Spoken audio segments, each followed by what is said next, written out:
为了要支持身心障碍者找头路，嘉义县政府举办身心障碍者就业成果发表会，唔但表扬企业提供工作机会，嘛设计体验活动，后面将体会身心障碍者的不方便。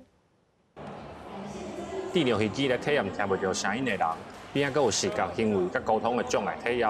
除了要互一般民众了解身障人士无方便的所在以外，我希望协助身障人士解决因的问题。手脚都要协调，叫他们上一些轮椅啊。啊，要摕唔到有较悬的所在，可能坐无够悬，看起来对。而且他们看到的东西竟然是一点点而已。当我们正常的话是会看到整个手机，这个就让我能同理他们。互人感觉讲，若是咱拄到这个状况，咱会当安尼来，用什么方法来解决？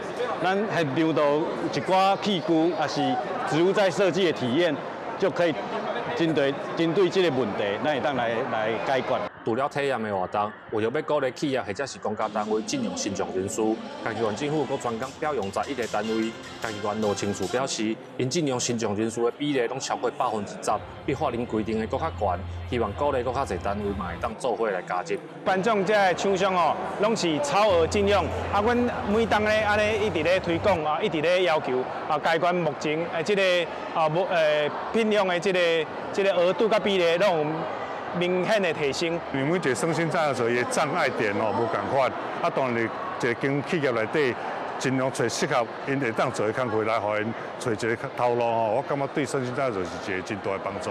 嘉义县政府表示，协助身障者找头路，需要企业甲民众对因的包容甲理解。目前因逐档拢会协助大约400位身心障碍者重新阁找条头路。希望透过活动，社会会当重视多元共融甲平等工作权益。记者林伟霆，嘉义报道。